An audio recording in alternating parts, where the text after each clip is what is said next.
Hey guys, welcome back to the Future Podcast. Today we're doing a bit of a special podcast, a little bit different than usual, but I'm joined with my great friend, Kevin Liu from Kuala Lumpur. Amazing guy, leads an incredible church over there. I'll let him share a bit about it, but he's been a friend. We met, I think we met when I was like 20 years old and about to plant into Japan, 21 maybe, and I think you had a real impact on my life at that time, and just been sort of watching our journeys from afar ever since. But it's been great to reconnect and just see what God's done in KL. It's just been quite amazing. So thanks, man, for your time. I appreciate you and love you. Thanks for spending some time together.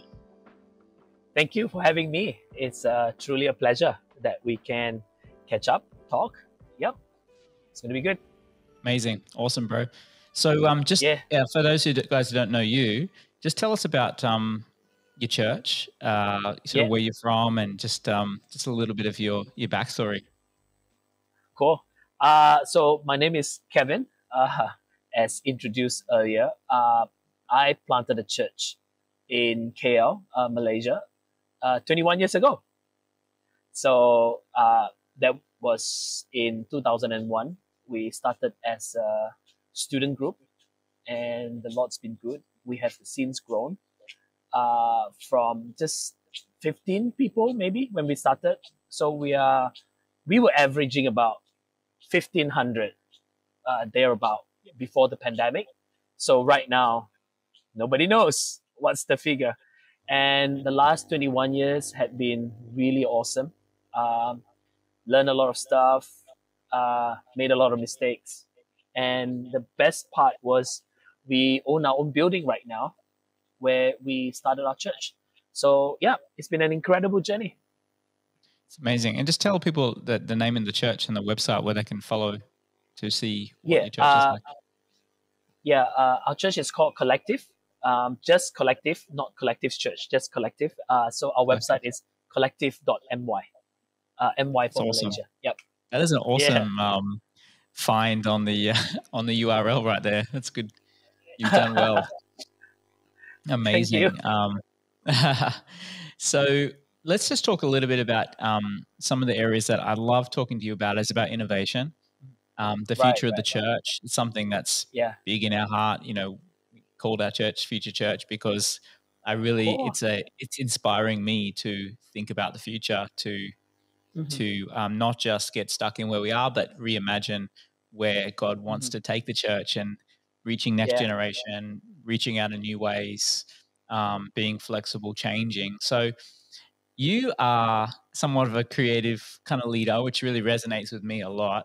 And I see a lot of young leaders coming through that just are thinking differently about things. So why don't we just talk a little bit about art? Because you're an artist. You have some incredible work. So what role do you see, Kevin, in art in the church, and what is the future of art in the church? Right. I think one of the things that really captured my imagination was that quite some years ago, I read this quote from somebody. It says that the future belongs to storytellers. Yes, love that. So when I heard that, I kind of like figuring out what that meant.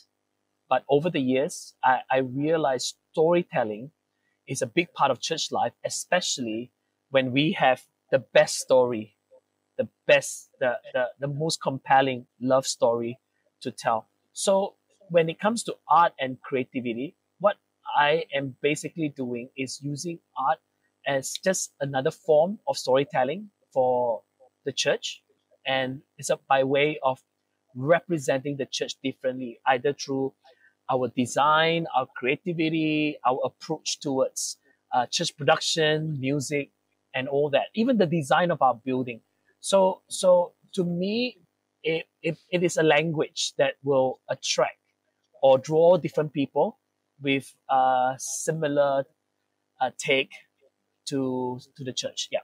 So that's my thinking about art. And art is powerful because it kind of like transcends every generation, speaks differently to different people. And probably the most critical one is that it opens up conversation. Right. Yeah, and that's Absolutely. what I like art to be. Like if I paint something, it allows people to talk, to have a conversation about that piece. So it really doesn't matter where they take it, as long as it is a conversation starter. Yeah. That's awesome. So how do you get art to be part of a church culture? Like, is that just come naturally through your leadership? It just sort of flows out. Have you sort of put in place some things to cultivate?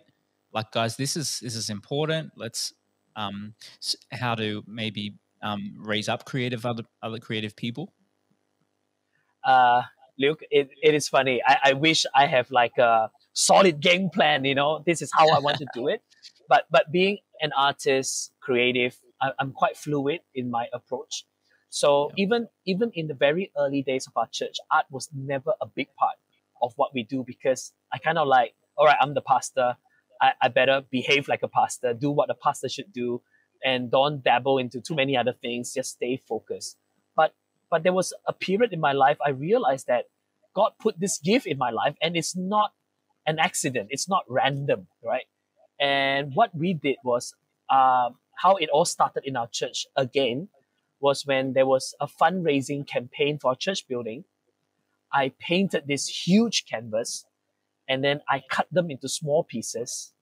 And the idea behind that was everyone is a part of a big picture. So if you are a part of our church, everyone get a piece of that canvas, a small piece, and then it's framed up nicely. When you come to church that weekend or the next couple of weeks, everyone bring home a piece of that picture. So it was through that that art kind of like suddenly flourished, because I did it, and it kind of like flourished and encouraged a lot of people in our church to do it. And because of that, art gallery started to realize that this new thing going on in our church in KL, in our church area. So that was how it took off. So I think because I allowed that platform to happen in our church, people kind of like naturally after that express themselves very creatively, not just in art, but in music, in dance, in songwriting, in video editing, choreography, all that just took off after that. Yeah. It's incredible. And I think for me, I know creativity has been really around our heart to, like you said before, to communicate, to tell the greatest story ever, to share the gospel, to reach more people. I feel like as soon as I get in that heart, creativity just flows. Like how can we reach more people that are not understanding right now? How do we tell this story differently? Then it just starts flowing through video, art, everything. So I think mission and creativity, that combo is just super powerful, right? It is. Actually, when it comes to creativity, my definition for that, it's really problem solving with flair. Awesome. Yeah. Okay, so it's problem solving with flair, which means, especially in where you are in Japan, right? How do you actually communicate the gospel in a nation so ingrained in their traditional belief system, right? So creativity is, for me, when it comes to preaching the gospel, is using words, carefully curated words, to bring out Christ to them. Whether it is through how we order a bowl of ramen, or how we go to work, especially in Japan. People are very careful, very meticulous about everything. They want to see that, hey, you know what? We see similarities in you, but we also see something that we don't have. Perhaps it's your sense of liberty and your freedom.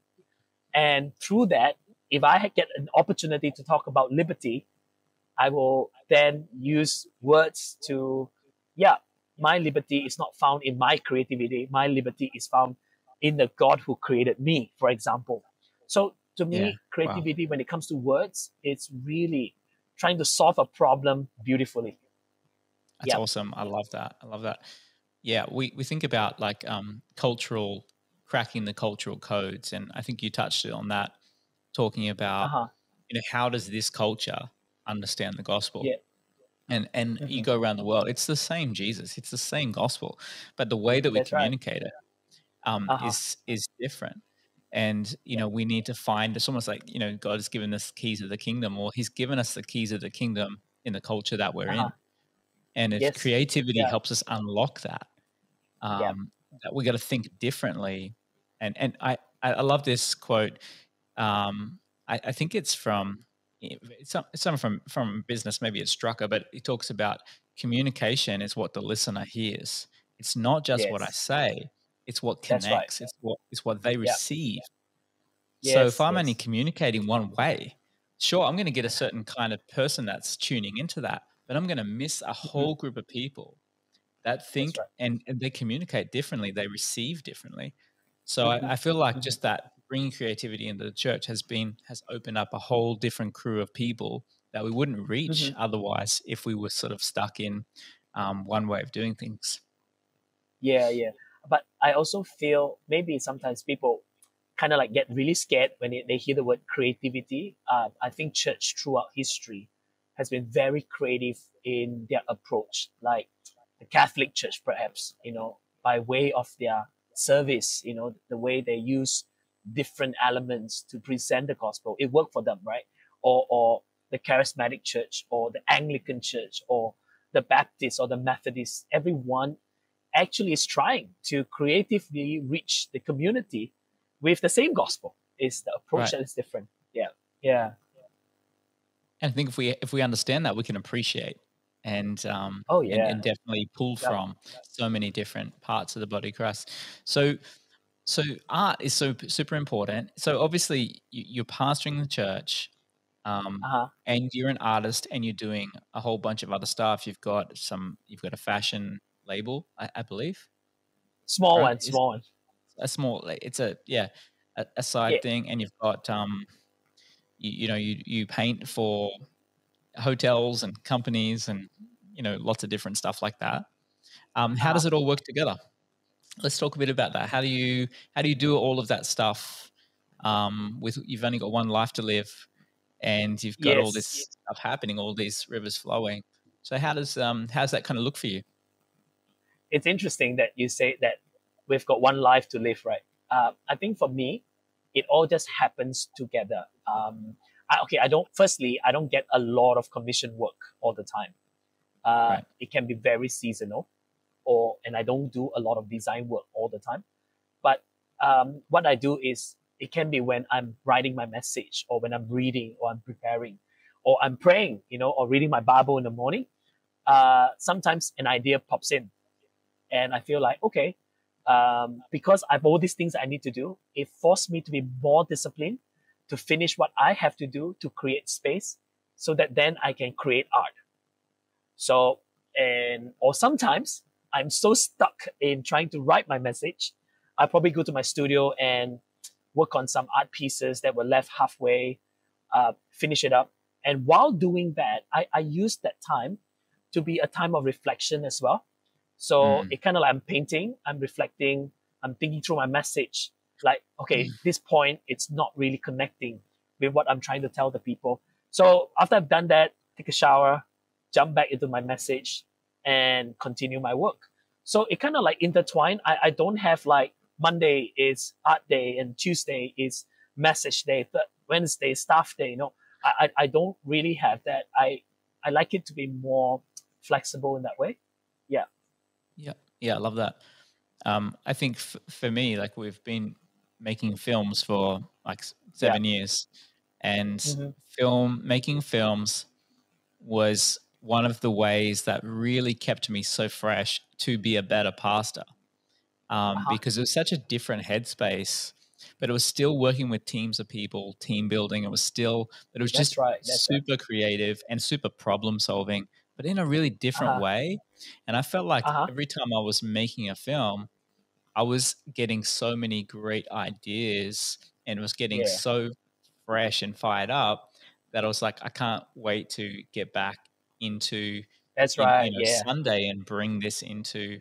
So I feel like my leadership in church blessed, obviously, filmmaking, but my filmmaking really blessed the church in so many ways. And our church has now incredible media, and the reason why that is because I've been able to bring all of that that passion and that work into my leadership in the church. So it really has, I think, like you're saying, it has been a great blessing to the church to have me be bivocational. Yeah, I think that's awesome. That's why I always believe that it's intertwined, because at the end of the day, you are still the same Luke. You know, you're Yes. not a different Luke while doing your film and a different Luke when you're pastoring. It kind of like the best of you being blended together and Yep. presenting who you are, you know, the person that God has made you to be. That's true. Yeah. And I was on a film set just like last 2 weeks ago, and Uh-huh. pretty much like most people there were not Christians, didn't know Jesus.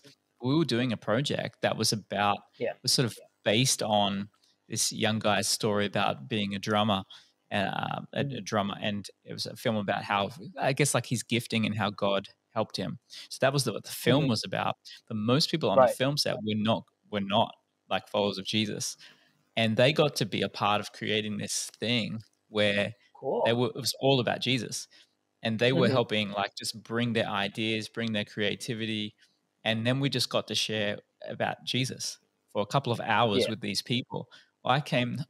We spent a couple of hours after the film, after the day of shooting, just sitting around talking about Jesus, and I just thought, wow, Wow. this is so good. Like, I think this is what some pastors are missing, because their whole world is in the church building, and they're not, they've missed that opportunity to be rubbing shoulders with average people. And it's so easy to get into a bubble, isn't it? But when you have that bivocational thing happening, you just always with the people that we're called to reach. And I just feel like that's been a massive blessing for me to keep my edge when it comes to evangelism and personal storytelling. Like, I'm not telling other people to reach people, I'm reaching people.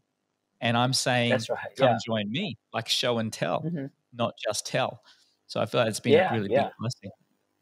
Wow. That's awesome, man. That's so cool. Yep. That's the dream. It's the dream. So what do you think about bivocational pastoring and the future? Like, I see what we're talking about today being a big part of young pastors coming through in the future. What do you see for that? Man, this excites me. All right. This was probably one of my biggest struggle right after the start of the pandemic. It caused me a lot of personal turmoil that I actually didn't get an answer until quite recently. So this whole bivocational thing started when the thoughts of it started actually a long time ago. I didn't have words for it. I didn't know how to articulate that vision.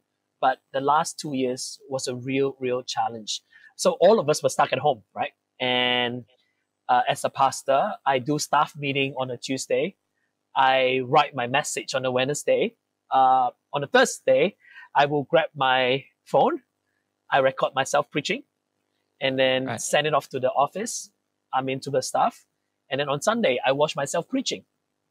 So it was kind of like novelty in the beginning, and it was kind of like fun in the beginning.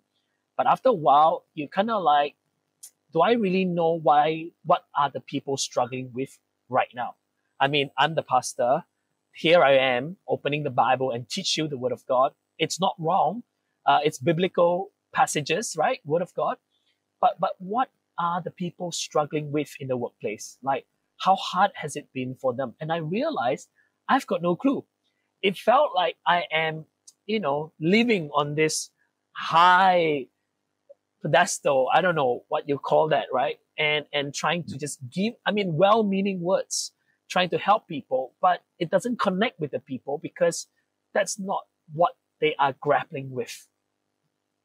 I struggled for many months and I didn't know what to do until there was one day, a friend and we just started doing IG Live. So every Wednesday, we kind of like just talk about leadership stuff. Like no plans, no game plan, no nothing. He would just ask me questions, say, "Oh, hi, Pastor. What do you think about leadership?" So it kind of like went on and on and on, and we gathered followers. Yeah. So after a while, people started to ask us, right? Do you guys have a curriculum to train us? So what we did was we organized our first online training. It was quite nerve-wracking because we didn't know anyone would sign up. but it was pretty amazing. Like quite a lot of people sign up. And because of that, ever since then, I have like a crowd that will come regularly every week for lessons. So, and I begin to hear their struggles at work, their challenges, how they're not able to meet their sales target and what can we do. And they couldn't build their team and all the team problems that they were facing. So that was when I realized, hey, the more I talk to them, the more I understand what people are going through. So at the same time, it was also the desire to try to make the church budget more lean. The church can pay the church can pay us, not a problem. But I just wanted to step out as part of my giving back to the church. Number one. Number two, to make the budget more lean. Number three, I'm actually more effective right now because I have to be very, very detailed with my planning of the week. Like I can't kind of like sit down, and do nothing. I have to work out, okay, I got to finish this part for the church. I got to meet the staff. I got to plan ahead. We just planned the whole year's material yesterday with the staff team and work everything out and sort out all the details, the speakers, the content and everything. And I have to use other days to do my training business, my training arm. So then I make time to meet people. So I feel by vocation, my fear in the past was, oh, you're so distracted.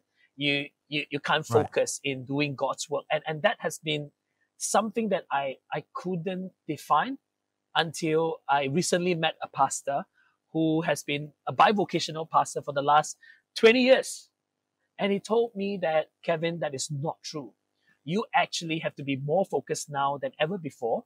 So you have to make decisions quick. You don't waste people's time when they come to church for meeting, and you plan ahead and everybody's clear about what to do in the next month, in the following month, in the next quarter. You better manage your time and become more effective. So I thought, yeah, why not? And that kind of really, just lifted me up, changed my whole perspective about being a bivocational pastor. Yeah. Awesome. I love that. And I think that some of the pushback would be, the church is going to miss out on some of you. But I think what you and I are saying today is, no, the church is getting a better you. Church is getting a better version of you because you're in the world doing stuff with people. It's actually making you a better pastor. It's making you more organized, but not just organized, just better in your leadership is growing so much more because you are reaching out into the world so much more. And it's not even really about finance. I think this is a really important point. People saying, okay, well, you have to do that because of finance, but when you get the finance, then you'll come on church full time. That's not our thinking. No. Our thinking is, no, we're not doing it because of the money. We're doing it because it's actually helpful to us to be in the world, number one, but also it actually does financially help maybe, lean out the budget or maybe put that resource into other areas of outreach or whatever else. So there's a whole bunch of reasons why bivocation ministry is huge. And there's a great biblical standard for this. I mean, Paul was basically bivocational his whole life. That's right. As far as we can tell. And as far as I can see, he was pretty successful and he gave a fair bit to the church. So I don't think the church has missed out too much because of Paul. I actually don't know of anyone that's probably full-time in church in the Bible. Right. Unless we think Timothy was a full-time pastor. And we don't know whether he was paid, right?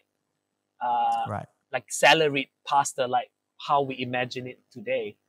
But the other thing, Luke, now that you bring this up, after being a pastor for so many years, the bubble that we are working in church, I'm in the church office every day. My deepest struggle was I don't have any non-Christian friends. Right. I hear that a lot. And I'm like, so how am I going to preach the gospel if I don't have non-Christian friends? So ever since we started doing the IG Live, there were non-Christian that hear us talk about leadership and realize that I'm actually a pastor. They're like, oh, so pastor, what does a pastor do? Like, do you have a work? Do you work? Do you work from home? And because of that, we've led quite a number of people to Jesus. Like they're starting to, they gave their heart to Jesus. Like, can you tell me about God?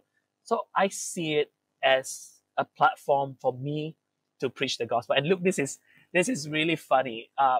The way I gauge this is by how much you're surrounded by people that use the F word on a regular basis. Oh yeah.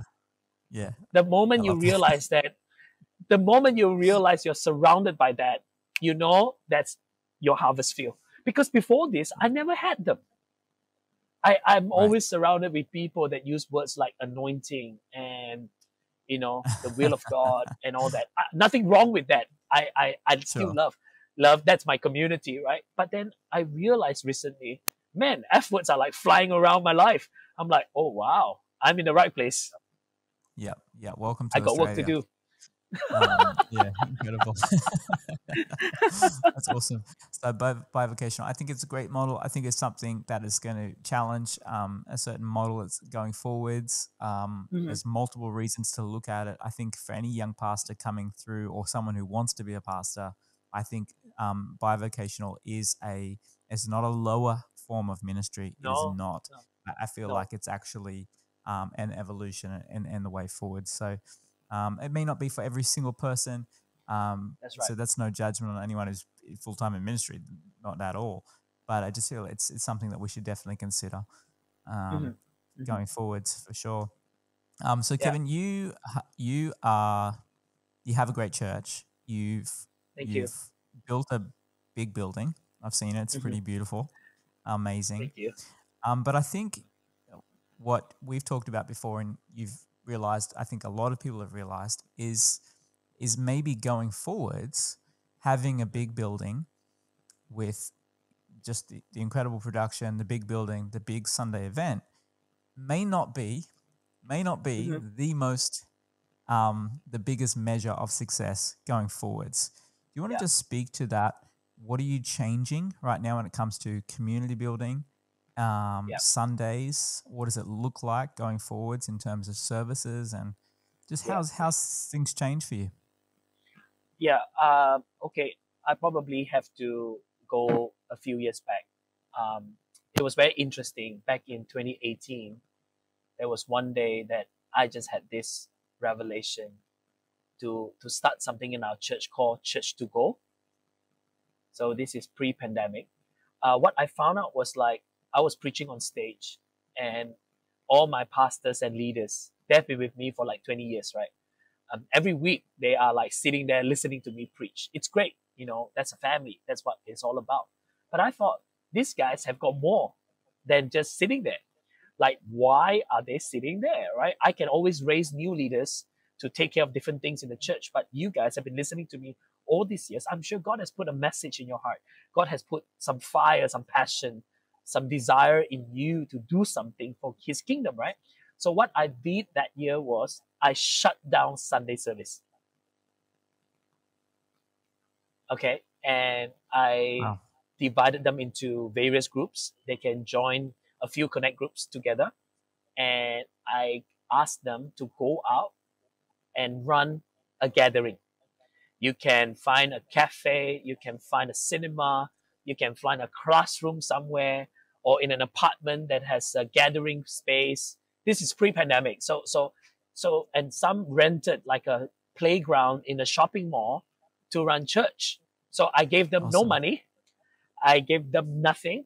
I just told them, hey, this is the person in charge. He's a host. You get yourself a worship leader, and this is a message I prepared. It's a generic message. So you guys can preach from that and do your own marketing, do your own social, invite people. We had, if I don't remember wrongly, we had 70 groups meeting, and some of the groups were as big as like 100 people out there that week. And I purposely shut down the one in our main campus, because if I allow them to meet there, everyone will be going back, right? So I shut the gate, and I told the security, so shut. It's also a good way for me to gauge if church is really shut. What can we do? Or how will we react to that? So we did that, and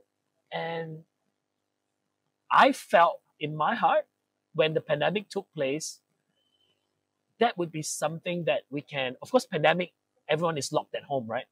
But if a pandemic where in the future, the way church is seen, like big gatherings is not the thing anymore. It's not the way forward. And people are, they probably need I wouldn't say all, some probably will still love a big gathering, but some probably wanted something different. And I want our church to be capable of doing both. I can run big production. Right. I can have a hall that sits 2,000 people, but I have enough leaders all around the city. So I call it one city, 50 location. So we have 50 locations with all our leaders. Like you're up north, I have 20 gatherings over there. You go to the south, I got another 20. You go to the east, I got another 20. So and the whole idea, the combination of that in the future is that you have church 7 days a week. Right. Because of this cafe gathering and all that, you don't have to be limited on a Sunday. Because some people have to work on a Sunday, like cafe owners, right? They don't do Sunday. So Monday night, there's a gathering up on the north or in the east of our city. So I'm working towards setting that and getting that ready. Yeah. So what was the feedback from that? After that day, did people say, "Oh, I'm so glad to come back to the big building," or were like, "Let's do that again"? Or what was the feedback? Okay. So before they went out, they kind of like nervous and like, "What's Pastor doing?" Like, I don't know. But when right. it really felt like the 70 being sent out, because they right. came back and said, "Pastor, it was unbelievable. This guy gave his heart to Jesus, and it was amazing." Until today, people are still talking about that. And yeah, they were quite excited to come back to the main hall on a Sunday. I'm not sure. I am toying with the idea. Maybe every month I will shut down one Sunday. Yep. For a start. And everybody goes out for everybody goes out for that one Sunday. And maybe try to do like 2 times a month. So I shut the main hall and everybody goes out. And then when they come back, they will bring all their friends back. And then we will celebrate right. them, baptize them. That will be, yeah. I think that makes sense, man. And even when we look at city planning, I know this in Australia, in Brisbane, where we're planting, there's a real exodus from the CBD.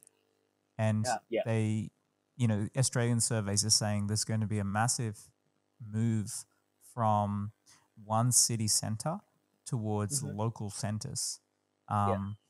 Basically suburb centers. And this, this is very normal for me because Japan is absolutely like that. There is no city center because the cities are too big.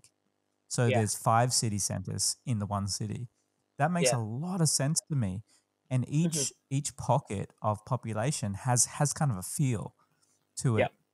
In the city that I have been in the last 15 years, Osaka, there's part of the city that's more of a young adult, more like upper class professional area. It's a very cool place. And then just 10 minutes down the street, walking, you've got a whole nother city that is basically youth culture, vibing, fashion, crazy.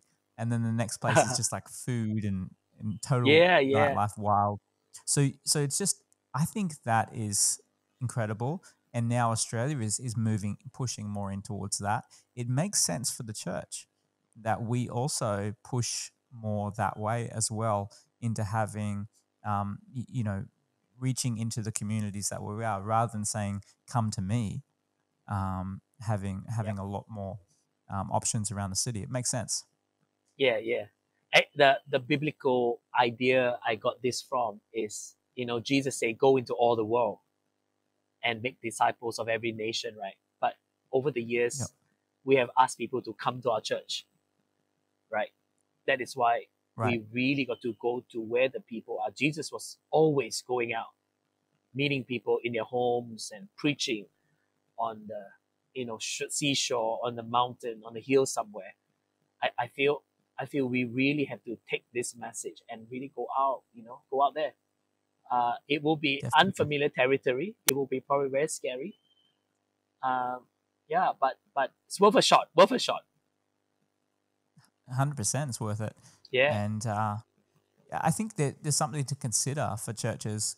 Something that I'm thinking through is there's definitely a tipping point somewhere when it comes to size, where as you're a smaller church, there's high involvement.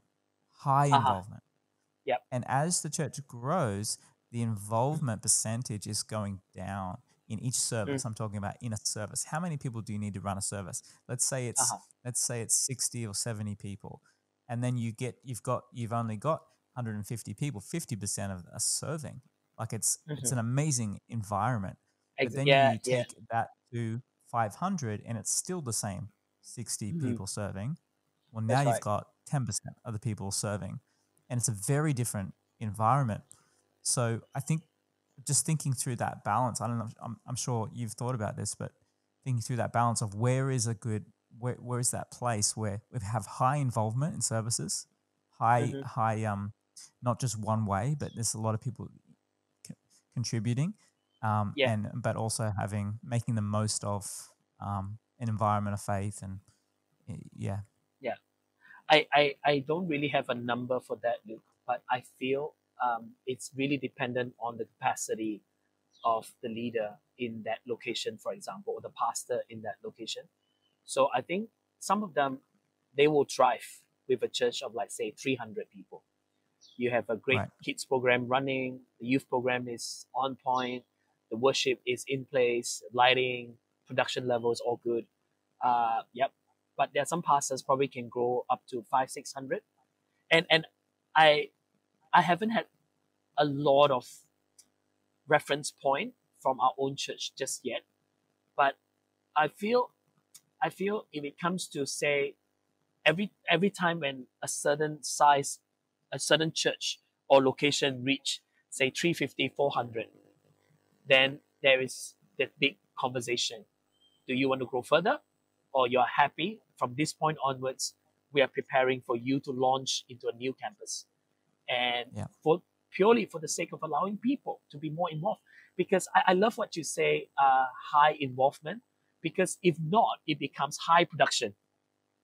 Church will be like so heavy on production, lightings are so good, and videos are so good, but then after a while, people kind of like come watching rather than come, because it's quite intimidating, right? I just think about it. If I'm a new friend and I'm not a Christian, and then I become a Christian, I look at the level of how things are being prepared, I'll be like, oh, I just come because I'm not good enough to do anything.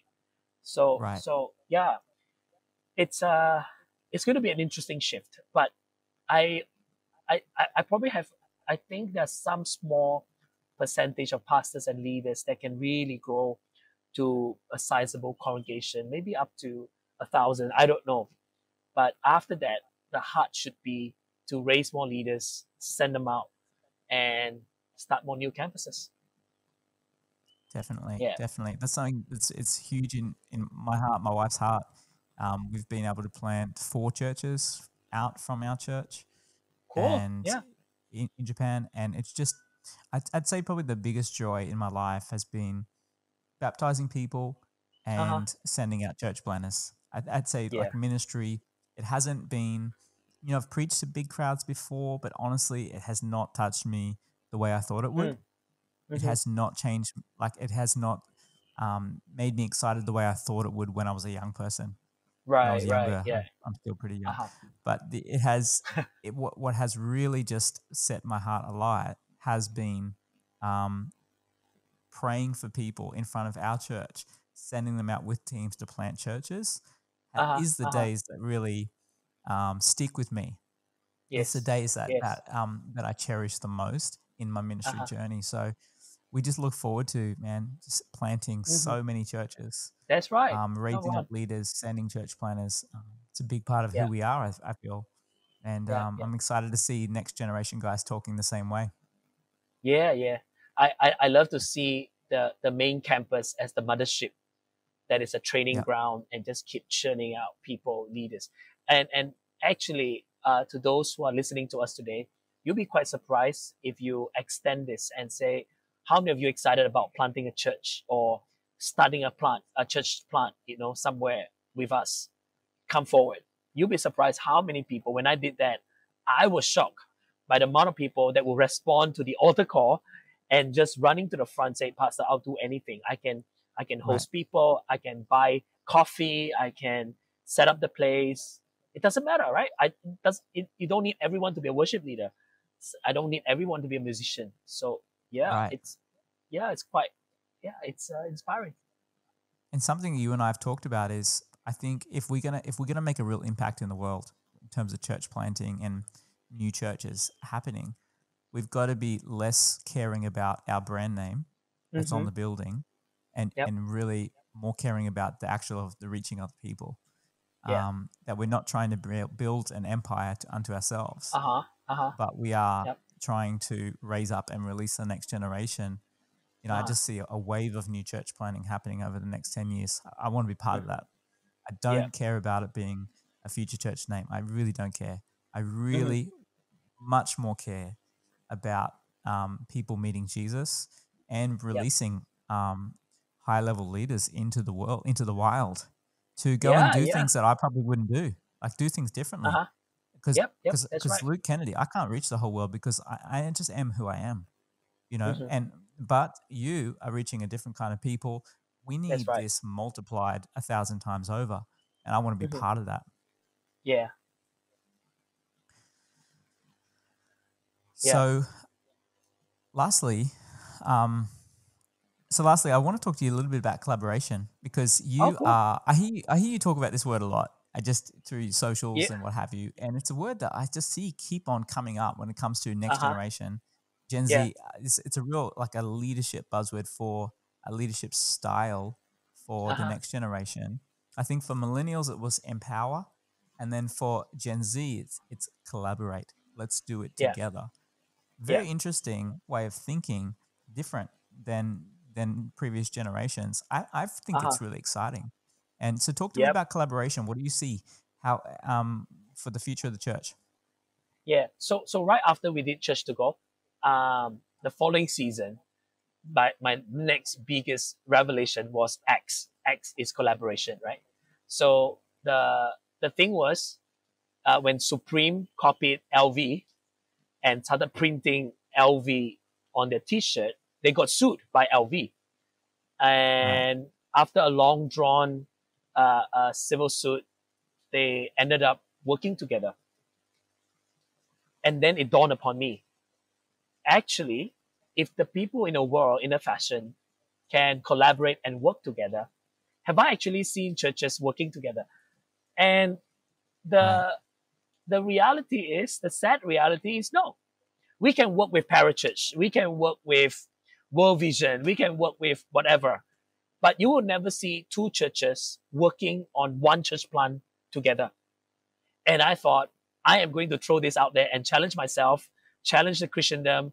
And why not just two churches like you and me, Luke, in Brisbane and Malaysia? We do a church plant maybe in Perth, maybe somewhere, I don't know, Malaysia or Taiwan or Japan in the future. And will there be trouble? A lot. Will there be a lot of friction? Maybe tons of them. But the point is, it doesn't matter whether it's collective or it's future. Maybe they're called ABC, but we're happy to sow into their lives. We are happy to impart upon them. I can do what I do, and you can help them with media. You can help them with filmmaking, and birth forth something for them to thrive in. And so when we started Collective Global, none of our church inside Collective Global has the same name, because I don't want them to feel like they do what I'm asking them to do. I want them to pioneer a church based on what God has put inside their hearts. So our church in India, in Pune, India, is called Zealous, for example. Awesome. Our church, well, when I say our church, I just loosely translate that to mean part of our connection. I don't rule over them. Our church in Jakarta is called Creative City Worship, and our church in Manila is called Blessed. So this is the best story I can tell you. The church in Manila, it's poorer financially. So when he joined us, when I invite him to join us, I told him this one thing. I said, buddy, you don't join me because I'll give you money. I will give you money, right? I will support you. But you joined me because of your experience in reaching out to the urban poor. You are the authority in reaching out to the urban poor compared to us. We have no clue. And I expect you to give back to our global movement so that you can empower other pastors to do the same. And he told me, after he heard that from me, he said he has never felt more empowered in his life than that moment we talked. So I like your heart, Luke. We don't know everything. We can't do everything. But if I can just get a lot of people to work together, then the chances of doing more, it's higher. Yeah, I'm hearing more guys talk like this, Kevin. It's really encouraging to hear a lot less turf wars, which I have zero interest in. In turf wars, it's not helping the mission. It's not helping. So I think whatever's going to help reach people, I'm in for that. And we're going to learn a lot along the way. And humility, humility is the path forwards here. I don't have all the answers, but I do have access to a lot of answers through friends. And if we can work together, let's do that. So I'm just keen. I'm learning from you today, mate. Learning from you all the time, and whatever we can add to the pot, then so be it. Yeah, we got a lot to learn from you on filmmaking. So I can't wait to see that day we get to do that together. Incredible. That would be awesome. Amazing. Yeah. It's a whole other story. Hey, man, I just really appreciate your time. We could talk for hours about this stuff, and I'm sure we will into the future. Hopefully there's some thoughts, some sparking thoughts for people today that has come from here about bivocational, about art in the church, about community building rather than empire building, about collaboration, the way we think about that. I think these are important concepts for people to think about. And I really, really enjoyed the conversation, man. Let's keep it going. Me too. Thanks for having me. Beautiful. Appreciate ya. See you soon. Yeah. All right. Take care now. Bye.